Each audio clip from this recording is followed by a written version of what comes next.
नमस्कार साथियों, एक बार आप सबका फिर से बहुत बहुत स्वागत है आप सभी के अपने YouTube चैनल डियर गुरुजी पर। सो गाइस, मेरा नाम आर्यन जायसवाल है और मैं आप सभी के लिए यहाँ पर बीएड की जो तैयारी है करवाता हुआ आ रहा हूँ। और अब आगे मैं आप सभी के लिए जो आने वाले एग्ज़ाम्स हैं, जैसे टेट हो गया, सीटेट हो गया, उसकी तैयारी भी अभी शुरू कर दिया है मैंने। तो आप लोग इस चैनल पर जुड़े रहिए और जो इंपॉर्टेंट अपडेट्स हैं मैं आपको लगातार यहाँ पर देता रहता हूँ। तो आज का जो ये वीडियो है आपके लिए बहुत ही ज़्यादा इंपॉर्टेंट वाला है। बहुत ही इंपॉर्टेंट टॉपिक के ऊपर हम लोग यहाँ पर डिस्कस करने वाले हैं बीएड एंट्रेंस एग्ज़ाम। आप सभी ने 9 अगस्त को इसका एग्ज़ाम दे दिया और काफ़ी सारे लोग अभी से परेशान हैं काउंसलिंग को लेकर। और बहुत अच्छी बात है, अभी से ही आपको परेशान रहना चाहिए, क्योंकि आप सभी को पता है कि इसका जो रिज़ल्ट है, इसका जो आंसर की है, इन सब चीज़ों के बारे में हम बात करेंगे। ये आपका बहुत जल्द आ जाएगा, कब आएगा वो भी मैं आपको बताऊँगा। और काउंसलिंग में क्या क्या डॉक्यूमेंट चाहिए वो सब चीज़ आपको जानना बहुत ज़्यादा ज़रूरी है, क्योंकि अभी आपके पास 10 दिन, 15 दिन, 20 दिन है।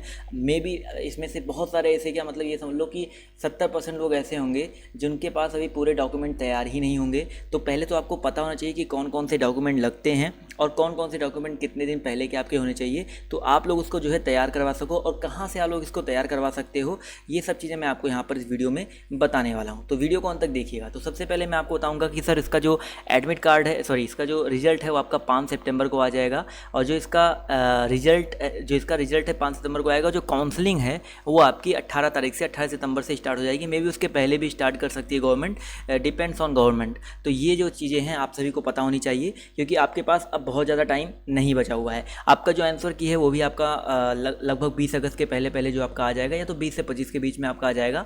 मैं आपको ऑलरेडी बताते हुए आ रहा हूँ। तो उसके अलावा मैं क्वेश्चंस भी प्रिपेयर कर रहा हूँ कि कुछ क्वेश्चन अच्छे मिल जाए जो आपके पेपर में आए थे, तो मैं खुद ही उसको सॉल्व करवा लूँ, आप लोग को इतना वेट ना करना पड़े। तो अब सीधे हम लोग बात करेंगे भाई काउंसलिंग के बारे में। तो काउंसलिंग में पहले आपको रजिस्ट्रेशन करवाना पड़ता है।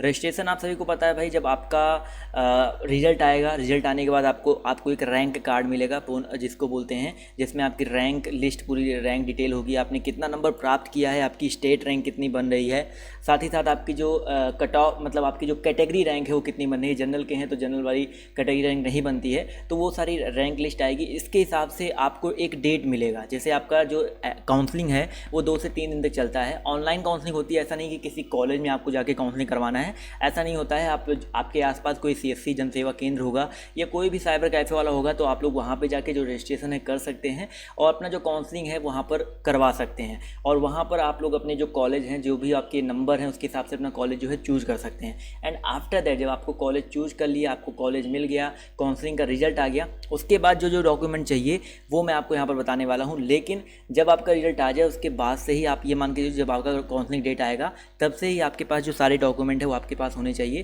क्योंकि रजिस्ट्रेशन के समय भी बहुत सारे डॉक्यूमेंट जो हैं, नंबर जो है यहाँ पर डॉक्यूमेंट के मांगे जाते हैं। इसलिए अपने डॉक्यूमेंट जो है अभी से आप लोग तैयार करवा लीजिए। तो कौन कौन से डॉक्यूमेंट लगने वाले हैं उसके बारे में हम लोग बात करेंगे। तो यहाँ पर पहले देख लेते हैं। तो यहाँ पर सबसे पहले तो आपका एडमिट कार्ड कहीं खो तो नहीं दिया आपने, क्योंकि बहुत सारे ऐसे छात्र हैं जो अपना एडमिट कार्ड जो है खो देते हैं। तो आपके पास आपका एडमिट कार्ड होना चाहिए। और जितने भी मैं यहाँ पर आपको डॉक्यूमेंट बता रहा हूँ, आप सभी की 3-3 कॉपियाँ, 3-3 प्रतियाँ, असली प्रति के साथ 3-3 प्रतियाँ आप सभी के पास रख लेना चाहिए। अभी से आप लोग रख लीजिएगा, क्योंकि बहुत गलतियाँ करते हैं लोग। इसके अलावा एडमिट कार्ड के अलावा आपके पास होना चाहिए हाई स्कूल। अब हाई स्कूल की हम बात करते हैं तो हाई स्कूल हो गया। हाई स्कूल में देखिए, जो थोड़े पुराने छात्र होंगे उनको शायद सर्टिफिकेट और मार्कशीट दोनों अलग अलग मिला होगा। तो दोनों चीज़ आपके पास होना चाहिए। जिसके पास सिर्फ सर्टिफिकेट है, यानी कि एक ही में, जैसे इंटर वाले में क्या होता था कि एक ही में मतलब आपका नंबर और आपका सर्टिफिकेट दोनों होता है, तो अगर आपके पास दोनों है तो आपके पास दोनों के होने चाहिए। एक है तो आपके पास एक की जो है 3 प्रति होनी चाहिए। साथ ही साथ आपके पास इंटरमीडिएट का भी यही सेम चीज़, सेम प्रोसेस है। सर्टिफिकेट, मार्कशीट अगर एक ही में तो बहुत अच्छी बात है, अगर अलग अलग है तो आपका तीनों फोटोकॉपी जो है आपके पास होनी चाहिए। मतलब तीनों की, बस जो आपके 2 हैं उनकी 3-3 प्रति आपके पास होनी चाहिए। अब इंटरमीडिएट के बाद बात करते हैं। तो इंटर के बाद आपने क्या किया था, बहुत अच्छा आपने ग्रेजुएशन किया था। अब ग्रेजुएशन आपने, हो सकता है 2-3 साल का किए हो सकता है कुछ लोग 4 साल का भी करते हैं। तो ग्रेजुएशन का भी आपके पास, जैसे कुछ सेमेस्टर वाले भी, कुछ ऐसे कॉलेज होते हैं जो सेमेस्टर वाइज भी करवाते हैं, तो आपके पास हर सेमेस्टर का या हर ईयर का आपके पास जो है मार्कशीट होना चाहिए। जी हाँ, मैं यहाँ पर साफ साफ मेंशन कर रहा हूँ, मार्कशीट जो है आपके पास होना चाहिए। और मार्कशीट आपके पास होना चाहिए। डिग्री नहीं मांगता है, आप ये मत सोचिए कि मेरे पास डिग्री तो नहीं है, तो डिग्री की टेंशन मत लीजिएगा। आपके पास मार्कशीट है तो आपका काम चल जाएगा। ओरिजिनल भी होना चाहिए और आपके पास उसका फ़ोटोकॉपी भी होना चाहिए। और सबसे बड़ा सवाल यहाँ पर ये बनता है करके कि बहुत सारे ऐसे छात्र हैं जो अपीयरिंग हैं, तो अभी तक तो उनका रिजल्ट भी नहीं आया, रिजल्ट छोड़ो अभी तक तो उनका एग्ज़ाम भी नहीं हुआ है। उनके लिए क्या है भाई, तो उनके लिए मैं आपको बताना चाहूँगा कि आपने जहाँ से भी, आप जिस कॉलेज से भी आप सभी ने ग्रेजुएशन कर रखा है, वहाँ से आप लोग एक एप्लीकेशन लिखवा सकते हैं, या गवर्नमेंट कुछ ना कुछ तो रूल आपके लिए लेकर के आएगी। तो आप लोग बिल्कुल हेडक ना लें, कुछ भी हेडक ना लें। कोई अपडेट आएगी तो मैं आपको बताऊंगा वो लोग कैसे मतलब डॉक्यूमेंट जमा कर सकते हैं, उनके लिए क्या सुविधा देती है सरकार, वो मैं आपको अपने वीडियो के माध्यम से ज़रूर अपडेट दे दूंगा। तो बिल्कुल परेशान ना हो, जिनके पास जो अपियरिंग में है वो अपनी एटलीस्ट 2 साल का जो मार्कशीट है वो तैयार रखें, ठीक है। अगला हम बात करते हैं भाई कास्ट। अब देखो कुछ सर्टिफिकेट है, अब जैसे सबसे इंपॉर्टेंट है आपका कास्ट सर्टिफिकेट। तो कास्ट सर्टिफिकेट की बात करते हैं तो इसको हिंदी में बोलते हैं क्या भैया, जाति प्रमाण पत्र। तो ये जो जाति प्रमाण पत्र है ना, ये सबके लिए नहीं इंपॉर्टेंट है। अगर आप जनरल से हैं, अगर आपको रैंक का कोई फ़ायदा नहीं उठाना है तो आप कास्ट सर्टिफिकेट नहीं भी लगा सकते हैं, यह बनता ही नहीं है। आप ना ही बनाओ कोई दिक्कत नहीं है, नहीं लगाओ कोई दिक्कत नहीं है। लेकिन अगर आप ओबीसी से हैं, एससी से हैं, एसटी से हैं, अगर आप ईडब्ल्यूएस से हैं तो आपके पास ईडब्ल्यूएस का भी सर्टिफिकेट जो है होना चाहिए।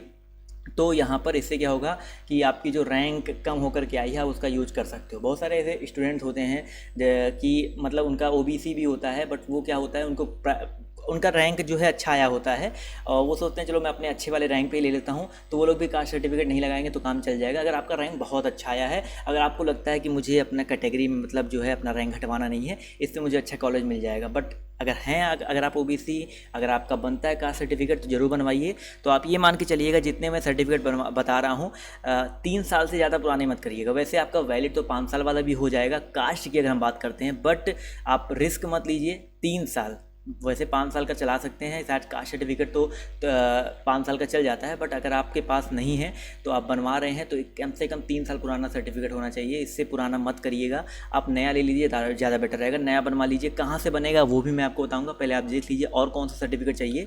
एक आपका रेजिडेंस, जिसको हम लोग बोलते हैं निवास प्रमाण पत्र, जैसे कि आप लोग कहाँ के रहने वाले हैं, जिसको मूल निवास प्रमाण पत्र भी बोलते हैं। और ये भी आपका, वैसे तो ये आपका लगभग 10 साल का चल जाता है, बट ये भी मैं आप सभी से कहूँगा कि अगर आपका बहुत ज़्यादा पुराना है तो इसको भी बनवा लीजिए। बहुत ज़्यादा पैसा नहीं लगता है बनवाने में। 3 साल पुराना, मतलब अगर 3 साल पुराना ही है तो आप लोग इसको चला सकते हैं। अगर बहुत ज़्यादा पुराना है तो मैं आपसे कहूँगा कि इसको बनवा लीजिए, आपके लिए बेटर रहेगा। कास्ट सर्टिफिकेट और रेजिडेंस सर्टिफिकेट, और साथ ही साथ आपका ये जो है इनकम सर्टिफिकेट। इनकम सर्टिफिकेट का भी वही रूल है 3 साल वाला।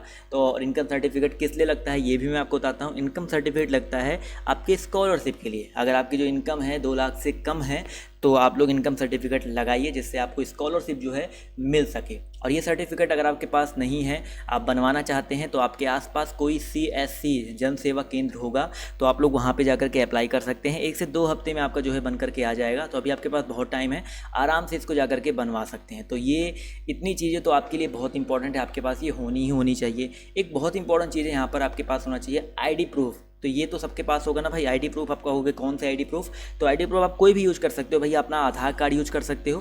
सबसे बढ़िया ID प्रूफ आप सभी के पास यही होगा, आधार कार्ड, पैन कार्ड, कुछ भी हो। बट आधार कार्ड अगर आपके पास है तो आप लोग अपने आधार कार्ड की फ़ोटोकॉपी और ओरिजिनल जो है अपने पास रखिएगा। साथ ही साथ यहाँ पर एक बहुत ही इंपॉर्टेंट भैया हेल्थ सर्टिफिकेट। अब ये हेल्थ सर्टिफिकेट क्या होता है? हेल्थ सर्टिफिकेट देखिए बहुत सारी भ्रांतियाँ हैं इसको लेकर के। एक्चुअली में क्या होता है ना कि हेल्थ सर्टिफिकेट लोग अपने आसपास के कोई सरकारी क्या बोलते हैं अस्पताल है वहाँ से जाकर के बनवा लेते हैं। लेकिन हमेशा ये गलती आप करते हैं, क्योंकि मेरे टाइम पे भी ये हुआ था। जब मैंने हेल्थ सर्टिफिकेट अपने कॉलेज में जमा किया था तो जो मेरे घर के पास एक सरकारी अस्पताल था, मतलब हर नगर में भी, गाँव में भी सरकारी अस्पताल होते हैं, तो लोगों को लगता है यहाँ से हम बनवा सकते हैं, बट ऐसा नहीं होता है सर। हेल्थ सर्टिफिकेट अगर आपको बनवाना है तो आपके ज़िले का जो मेन अस्पताल होगा, जो जिला अस्पताल होता है, जैसे अयोध्या ज़िले में जो मेन जिला अस्पताल है, वहाँ पे जो CMO बैठते हैं उनका सिग्नेचर वहाँ पे चाहिए होता है। तो हेल्थ सर्टिफिकेट आप लोग जाकर के वहाँ पे बनवा सकते हैं।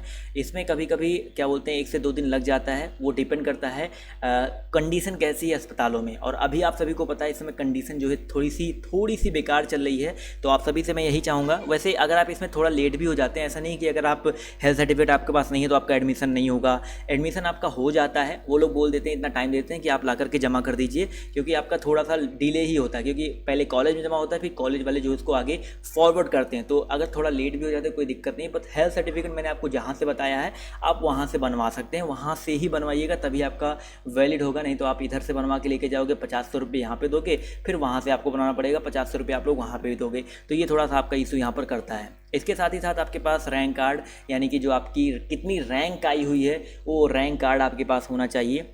वो कौन सा जमा होता है स्कूल में, कॉलेज में आपके कौन सा जमा होता है, वो साइबर कैफ़े वाला आराम से आपको बता देगा कि ये वाली जो प्रति है इसको आपको स्कूल में लगानी है। तो आप लोग को वो चीज़ अपने पास रखनी है और सबकी 3-3 4-4 आपको अपने पास रखनी है। इसके अलावा ट्रांसफ़र सर्टिफिकेट क्या होता है भाई, सभी को पता है ट्रांसफ़र सर्टिफिकेट, माइग्रेन भी बोला जाता है इसको। तो अगर आप लोग बीएड करने जा रहे हैं तो ग्रेजुएशन जहाँ से कर रहे थे उस कॉलेज से आपको टीसी आपका मिल जाएगा। और टीसी बहुत ज़्यादा पुराना मत रखिएगा, वैसे 6 महीने की मतलब 6 महीने ज़्यादा पुराना नहीं होना चाहिए, आप लोग ये चीज़ ध्यान में रखिएगा। और टीसी के साथ साथ आपके पास ये कैरेक्टर सर्टिफिकेट जो है बहुत ज़्यादा इंपॉर्टेंट है। टीसी और कैरेक्टर सर्टिफिकेट आपको अपने पिछले स्कूल से, पिछले कॉलेज से जो है मिल जाएगा। तो ये दोनों चीज़ जो है आप लोग वहाँ से निकलवा सकते हैं, ठीक है। ये बहुत इंपॉर्टेंट है, इसको याद रखिएगा। इसके साथ ही साथ यहाँ पर एक बहुत इंपॉर्टेंट चीज़ है, वो ये है एफिडेविट। अब ये भैया एफिडेविट क्या है समझिएगा। एफिडेविट क्या होता है, एफिडेविट की हम बात करते हैं, इसको हिंदी में बोलते हैं शपथ पत्र। और एफिडेविट उनके लिए है जो लोग भाई गैप, मतलब जिनका गैप हो गया है, जिनका 1 साल का 2 साल ग्रेजुएशन करने के बाद 1 साल 2 साल गैप कर दिए हैं, तो एक छोटा सा एफिडेविट लगा सकते हैं। और एफिडेविट भी आपका आराम से बन जाता है, उसकी दिक्कत बिल्कुल भी मत लीजिए। वो इसको गैप सर्टिफिकेट भी बोला जाता है, जो आपने 1 साल का 2 साल का गैप कर दिया है कि भैया इस साल में आपने क्या किया था, कैसे किया था। एक शपथ पत्र आप सिंपल सा लगा सकते हैं। तो ये जितने डॉक्यूमेंट मैंने आपको बताए ये तो आपको साथ में रखना ही है। साथ ही साथ ये जो इम्पोर्टेंट, ये अदर सर्टिफिकेट क्या है भाई, मैंने यहाँ पर क्यों रखा है। अदर सर्टिफिकेट सबके लिए नहीं है। अदर सर्टिफिकेट में जैसे बहुत सारे ऐसे स्टूडेंट होंगे जो फिजिकल हैंडीकैप्ड होंगे, बहुत सारे ऐसे स्टूडेंट होंगे जिनके मतलब फ्रीडम फाइटर के घर से होंगे, बिलोंग करते होंगे, या जो अदर सर्टिफिकेट आपके बनते हैं जो अलग, जो मतलब जैसे एनसीसी कैडेट वाले होंगे, मतलब जिनके पास कुछ अलग से आरक्षण है।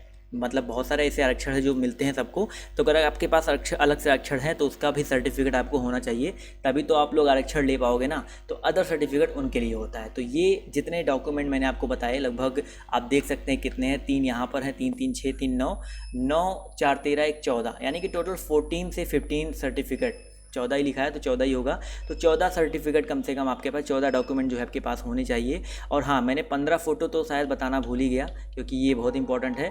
15 फ़ोटोज़ आपके पास, कम से कम 15 फ़ोटोज़ जो है होनी चाहिए। ऐसा नहीं है भैया 15 फ़ोटो आप ले ही ना, क्योंकि फ़ोटो तो आपके पास सबसे मस्ट है। और आप लोग अभी से ही फ़ोटो वोटो रख लो, मतलब बनवा करके, कि ये नहीं कि अफरा तफरी मचाओ कोरोना काल में। तो 15 फ़ोटो जो है आपको बना करके रखना है। तो एक काम करो यार, यहाँ पर जितनी चीज़ें हैं आप एक काम करो, इसका स्क्रीनशॉट ले लो। इसका एक काम करिए सर, स्क्रीनशॉट ले लीजिए, तो आप लोग को कोई दिक्कत नहीं होगी इन फ्यूचर। ये वीडियो दोबारा मेरा देखना नहीं पड़ेगा। बट आप लोग क्या कर सकते हो, इस वीडियो को ज़्यादा से ज़्यादा शेयर कर सकते हो, जिससे आप लोग को जो है पूरी जानकारी मिलती रहे। तो ये वीडियो मैंने आपको बताया था स्पेशली डॉक्यूमेंट से रिलेटेड। अब जब काउंसलिंग आपका जब रिजल्ट आ जाएगा, जब काउंसलिंग स्टार्ट होगा, तो मैं आपको पूरा प्रोसेस बता दूंगा कि भैया काउंसलिंग आखिर में करते कैसे हैं। आप अपने घर पर बैठ के भी कॉलेज चूज कर सकते हो, अगर आपके पास सिस्टम है। अगर आपके पास लैपटॉप है तो घर पर भी बैठ के कर सकते हो। तो काउंसलिंग के बारे में भी आपको पूरी डिटेल मिलेगी। बट आने तो दीजिए सर, आ जाएगा तो मैं आपको तुरंत जो है आपको अपडेट दे दूंगा। तो ये आज का वीडियो आपके लिए इंपॉर्टेंट था, आपके लिए बेसिकली था। तो आपको ये कैसा लगा कमेंट करना मत भूलिए, कमेंट करके जरूर बताइएगा, ठीक है।